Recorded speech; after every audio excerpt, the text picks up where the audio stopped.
Hello guys, welcome to Tamil crypto tutorials. இந்த video நம்ம என்ன பார்க்க போகிறோம் அப்படின்னா பிட்காயின் ஷார்ட் அனலைஸ் தான் வந்து பார்க்க போகிறோம். ஸோ பிட்காயினை பொறுத்த வரைக்கும் லாஸ்ட் ஒரு 4 வீக்ஸாகவே வந்து கொஞ்சம் புல்லிஷாக வந்து இருந்து, ஆனால் இன்றைக்கி இந்த வீக்கை பொறுத்த வரைக்கும் கொஞ்சம் பேரிஷாக இருக்குது. ஸோ இந்த பேரிஷ் கேண்டில் ஃபார்ம் ஆனதான் நிறைய பேர் வழக்கம் போல் சொல்ல தொடங்கிட்டாங்க. திரும்பவும் $50,000 மார்க்கெட் பிட்காயினுக்கு போயிடும் அப்படின்னு வந்து ட்விட்டர், டெலகிராம்லாம் தான் பேச போல தொடங்கியாச்சு.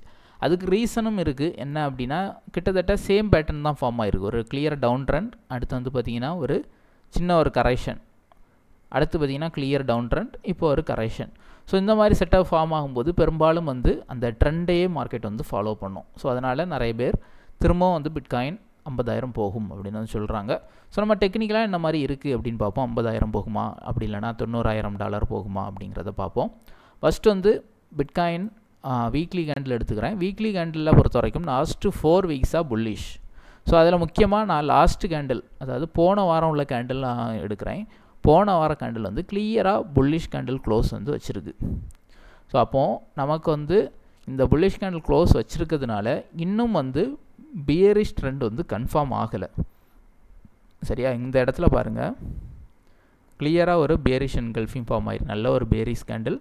அடுத்து வந்து பார்த்திங்கன்னா இந்த மாதிரி ஒரு பையிங் கேண்டில் ஃபார்ம் ஆகி அடுத்து ஒரு பேரிஷ் கேண்டில் ஃபார்ம் ஆனதும் அதுக்கு பிறகு நல்லா ட்ரெண்ட் வந்து டவுன் ஆகிருக்கு. ஸோ நமக்கு வந்து இன்னும் கன்ஃபர்மேஷன் வரல. ஸோ கன்ஃபர்மேஷன் வந்து பார்த்திங்கன்னா இந்த ப்ரீவியஸ் கேண்டிலில் லோவாக கட் பண்ணி க்ளோஸ் வைக்கணும் வீக்லி கேண்டில்.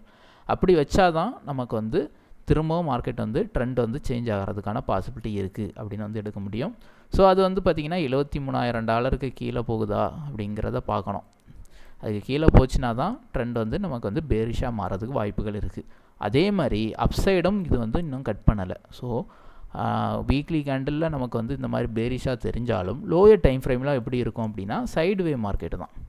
பெரிய அளவில் வந்து செல்லிங் ப்ரெஷர்லாம் வந்து இருக்க வாய்ப்பு இல்லை. ஏன்னா இந்த கேண்டில் வந்து டாப்லேயும் பிரேக் அவுட் பண்ணல, பாட்டம்லேயும் பிரேக் அவுட் பண்ணல. ஸோ 80Kக்கு மேலே டாப்பில் பிரேக் அவுட் பண்ணிச்சு, இப்படி தான் இருக்குது. ஆனால் சடனாக ஒரு வார நியூஸ்லாம் வந்து பாசிட்டிவாக வந்துட்டுன்னு வச்சுக்கோங்களேன், சடனாக மார்க்கெட் வந்து அப் ஆயிரும். பிட்காயினை பொறுத்த வரைக்கும் $5,000-10,000 ஒரு மேட்டரே கிடையாது. ஒரே நாள்லேயே ரிவர்சல் ஆகி போகக்கூடிய கண்டிஷன் உண்டு. சரியா, ஸோ அப்போ 80,000Kக்கு மேலே நமக்கு மார்க்கெட் போச்சுன்னா $90,000 நோக்கி போகிறதுக்கான பாசிபிலிட்டி இருக்குது. ஸோ ஓவரால் கரண்ட் ட்ரெண்ட் வந்து பிட்காயின் பேரிஷ் தான். ஸோ ட்ரேடிங்லாம் வந்து பார்த்திங்கன்னா இந்த மாதிரி வார் டைம்லாம் வந்து நான் வந்து பெருசாக ரெக்கமெண்ட் பண்ணுறது கிடையாது. வாங்கி வைக்கணும் அப்படின்னா பிட்காயின் எத்தீரியம்லாம் வந்து வாங்கி வைக்கலாம். ஆனால் ட்ரேடிங்லாம் வந்து அவாய்ட் பண்ணிக்கோங்க. ஏன்னா சடனாக இப்போலாம் வந்து நியூஸ் வருது. ட்ரம்ப்லாம் ஒரு ட்வீட் போட்டாலே சடனாக அப் ஆகுது, சடனாக டம்ப் ஆகுது. க்ரூட் ஆயிலெலாம் வந்து பார்த்திங்கன்னா பயங்கர வால்டிலிட்டி. ஸோ அந்த மாதிரிலாம் வந்து மார்க்கெட்டே வந்து என்ன சொல்ல, ட்ரேடிங் பண்ணுறவங்களெல்லாம் ஈஸியாக காலி பண்ணி விட்ருவாங்க இந்த மாதிரி நியூஸ் டைமில். ஸோ அதனால் ரொம்பவே கேர்ஃபுல்லாக இருங்க. ட்ரேடிங்லாம் அவாய்ட் பண்ணிக்கோங்க. பிட்காயினை பொறுத்த வரைக்கும் சைடு வேலை தான் இருக்குது. இன்னும் பேரிஷ் கேண்டில் கன்ஃபர்மேஷன் கிளியராக வரல. அப்படி வந்துச்சுன்னா தான் நம்ம வந்து ஒரி பண்ணிக்க வேண்டிய தேவை இருக்கும். இப்போதைக்கு வெயிட் பண்ணுவோம். டாப்பில் கூட பிரேக் அவுட் பண்ணலாம், எனிதிங் பாசிபிள்.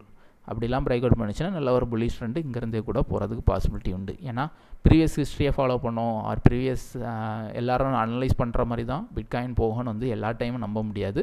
சில நேரங்களில் ஒர்க் அவுட் ஆனாலும் நிறைய டைம் வந்து மார்க்கெட் வந்து எல்லோரும் ப்ரெடிக்ட் பண்ணுற ட்ரெண்டுக்கு அகெயின்ஸ்டாக கூட போகிறதுக்கான பாசிபிலிட்டி உண்டு. சரியா, ஸோ வெயிட் பண்ணி பார்ப்போம். இந்த வீக் ஒரு முக்கியமான வீக்காக வந்து பிட்காயினுக்கு வந்து அமையும் அப்படின்னு நான் நம்புகிறேன். ஏன்னா ஏதாவது ஒரு சைடு வந்து பிரேக் அவுட் வந்து நடக்கிறதுக்கான பாசிபிலிட்டி இருக்குது. ஓகே, தேங்க்யூ ஃபார் வாட்சிங்.